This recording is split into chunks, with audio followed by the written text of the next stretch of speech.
ರಾಷ್ಟ್ರಪಿತ ಮಹಾತ್ಮ ಗಾಂಧೀಜಿಯವರ ಹೆಸರನ್ನು ಬದಲಾವಣೆ ಮಾಡಿದ್ದು ನಮ್ಮೆಲ್ಲರಿಗೆ ನೋವು ತಂದಿದೆ. ಹೀಗಾಗಿ ನಮ್ಮ ರಾಜ್ಯದಲ್ಲಿರುವಂತಹ 5927 ಗ್ರಾಮ ಪಂಚಾಯತ್ಗಳಿಗೆ ಅದರ ಹಿಂದೆ ಮಹಾತ್ಮ ಗಾಂಧಿ ಆ ಗ್ರಾಮ ಪಂಚಾಯತ್ ಮತ್ತು ಆ ಊರ ಹೆಸರು, ಆ ರೀತಿಯಲ್ಲಿ ಇವತ್ತೊಂದು ಆಗಸ್ಟ್ 15ನೇ ತಾರೀಕಿನ ಒಳಗಾಗಿ ಎಲ್ಲಾ ಗ್ರಾಮ ಪಂಚಾಯತ್ ಎದುರುಗಡೆ ಗ್ರಾಮ ಪಂಚಾಯತ್ ಹೆಸರುಗಳನ್ನು ಮಹಾತ್ಮ ಗಾಂಧಿ ಗ್ರಾಮ ಪಂಚಾಯತಿ ಎ, ಮಹಾತ್ಮ ಗಾಂಧಿ ಗ್ರಾಮ ಪಂಚಾಯತಿ ಬಿ, ಈ ರೀತಿಯಲ್ಲಿ 5927 ಗ್ರಾಮ ಪಂಚಾಯತ್ಗಳಿಗೆ ಇವತ್ತು ಹೆಸರು ಇಡಬೇಕು ಅನ್ನುವಂಥದ್ದು ಸೂಚನೆಯನ್ನು ನಮ್ಮ ಇಲಾಖೆ ವತಿಯಿಂದ ನಾನು ಕೊಡಬೇಕು ಅಂತ ಹೇಳಿ ಈಗಾಗಲೇ ಹೇಳಿದ್ದೇನೆ.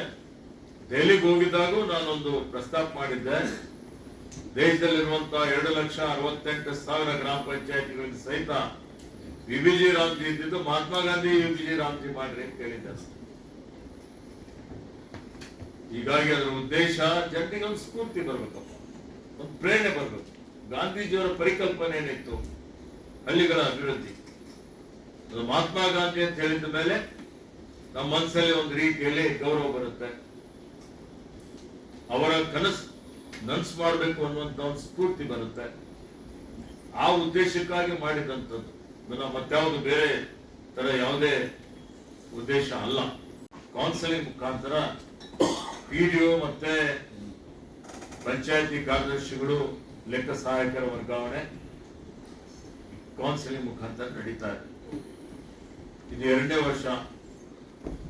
ಇದಕ್ಕೆ ಈ ವರ್ಷ ನಾನು ಇದಕ್ಕೆ ಚಾಲನೆ ಕೊಡ್ತಾ ಇದ್ದೇನೆ.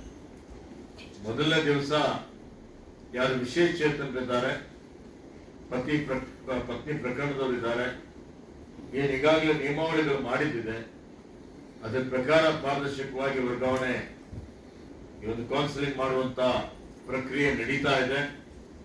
ಈ ಸಲ ನಾನು ಬಂದ್ಮೇಲೆ ನಾನು ನೋಡಿದ್ದೆ, ನನ್ನ ಕ್ಷೇತ್ರದಲ್ಲಿ ಕೆಲವೊಂದು ಕಡೆ 100% ಗ್ರಾಮ ಪಂಚಾಯತಿ ಅಧಿಕಾರಿಗಳು ಭರ್ತಿ ಆಗಿದ್ದಾರೆ, ಕೆಲವೊಂದು ಕಡೆ 50% ಇದ್ದಾರೆ.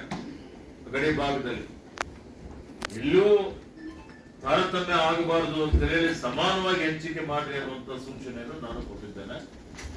ಯಾವುದೇ ತಾಲೂಕಿನಲ್ಲಿ ಸಿಬ್ಬಂದಿ ಕೊರತೆ ಆಗದ ರೀತಿಯಲ್ಲಿ ಈ ಬಾರಿ ಕ್ರಮ ವಹಿಸಬೇಕು ಅನ್ನುವಂತ ಮಾತನ್ನು ನಾನು ಈಗಾಗಲೇ ಹೇಳಿದ್ದೇನೆ. ಮತ್ತೆ ಇದು ಪಾರದರ್ಶಕವಾಗಿ ನಡೀತದೆ, ಬರ್ತಾ ಇದೆ. ಜೊತೆಯಲ್ಲಿ ರಾಜ್ಯ ಸರ್ಕಾರ ಸಹಿತ ಅನೇಕ ರೀತಿಯಲ್ಲಿ ಗ್ರಾಮ ಪಂಚಾಯತ್ಗಳಿಗೆ ಅಧಿಕಾರ ಕೊಟ್ಟಿದೆ, ಅನುದಾನವನ್ನು ಕೊಡುವಂತ ಕೆಲಸ ಮಾಡಿದೆ. ಗ್ರಾಮ ಪಂಚಾಯತಿಯಲ್ಲಿ ಅತ್ಯಂತ ಮಹತ್ವದಾದಂತಹ ಒಂದು ಪಾತ್ರ ವಹಿಸುವಂತವರು ಇವತ್ತು ಪಂಚಾಯತ್ ಅಭಿವೃದ್ಧಿ ಅಧಿಕಾರಿಗಳು, ಗ್ರಾಮ ಪಂಚಾಯತಿಯ ಕಾರ್ಯದರ್ಶಿಗಳು, ಗ್ರಾಮ ಪಂಚಾಯತಿಯ ಲೆಕ್ಕ ಸಹಾಯಕರು, ಪಂಚಾಯತಿ ಮಟ್ಟದ ಎಲ್ಲಾ ಸಿಬ್ಬಂದಿ ವರ್ಗಗಳು. ನಿಮ್ಮ ಮೇಲೆ ಬಹಳ ದೊಡ್ಡ ಜವಾಬ್ದಾರಿ ಇದೆ. ಇವತ್ತು ನಮ್ಮ ಹಿರಿಯರ ಪೂಜ್ಯರ ಕನಸೆಲ್ಲ ನನಸಾಗಬೇಕು ಅಂತ ಹೇಳಿದ್ರೆ ನೀವೆಲ್ಲರೂ ಪ್ರಾಮಾಣಿಕತೆಯಿಂದ, ದಕ್ಷತೆಯಿಂದ ಸೇವೆ ಮಾಡಬೇಕಾಗ್ತದೆ. ಇದೇನು ಅತ್ಯಂತ ಮಹತ್ವದ ಜನರಿಗೆ ಏನ್ ಬೇಕಾಗಿದೆ, ಜನರಿಗೆ ರೋಟಿ ಕಪಡಾ ಮಕಾನ್ ಅಂತ ಹೇಳ್ತೀವಿ, ಅದು ಅವರ ಅವಶ್ಯಕತೆ. ಎಲ್ಲಾ ಸರ್ಕಾರಗಳು ಕೊಡ್ಲೇಬೇಕಾಗ್ತದೆ. ಅದರ ಜೊತೆಯಲ್ಲಿ ನೀರು ಜೀವಜಲ. ದಿನ ಬೆಳಗ್ಗೆ ಇದ್ರೆ ನೀರು ಬೇಕು. ಶುದ್ಧ ಕುಡಿ ನೀರು ಕೊಡುವಂಥದ್ದು ನಮ್ಮ ಸರ್ಕಾರದ ಮೊದಲನೇ ಆದ್ಯತೆ ಆಗಿದೆ. ಈಗಾಗಲೇ ನಾವು ಸೂಚನೆ ಕೊಟ್ಟಿದ್ದೇವೆ, ನೀವು ನೋಡಿದ್ದೀರಿ ಎಲ್ಲಿನೋ ಎಫೆಕ್ಟ್ ಇದೆ. ಈ ಸಲ ಸೂಪರ್ ಎಲ್ಲಿನೋ ಅಂತ ಹೇಳ್ತಾ ಇದ್ದಾರೆ. ಈಗ ಕೆಲವೊಂದ್ ಕಡೆ ಮಳೆ ಆಗಿರ್ಬೋದು, ಇಲ್ಲ ಅಂತಿಲ್ಲ. ಆದ್ರೆ ನಮ್ ಕಡೆ ಕಲ್ಯಾಣ ಕರ್ನಾಟಕ, ಉತ್ತರ ಕರ್ನಾಟಕ ನಾನು ನೋಡಿದ್ದೇನೆ. ಇವತ್ತು ನಾನು ಈ ಇಲಾಖೆ ಜವಾಬ್ದಾರಿ ವಹಿಸಿದ ಮೇಲೆ ಕಲಬುರಗಿಯಲ್ಲಿ ಒಂದು ವಿಭಾಗ ಮಟ್ಟದ ಪ್ರಗತಿ ಪರಿಶೀಲನೆ ಸಭೆ ಮಾನ್ಯ ಮುಖ್ಯಮಂತ್ರಿಗಳು ಮಾಡಿದ್ದಾರೆ. ಬೆಳಗಾವಿಯಲ್ಲಿ ವಿಭಾಗೀಯ ಮಟ್ಟದ ಒಂದು ಸಭೆಯನ್ನು ನಾವು ಮಾಡಿದ್ದಾರೆ. ಈಗಾಗಲೇ ಹಣಕಾಸಿನ ಕೊರತೆ ಇಲ್ಲದ ರೀತಿಯಲ್ಲಿ 117 ಕೋಟಿ ರೂಪಾಯಿಯನ್ನು ಎಲ್ಲಾ ಜಿಲ್ಲೆಗಳಿಗೆ ಬಿಡುಗಡೆ ಮಾಡಿದ್ದೇವೆ.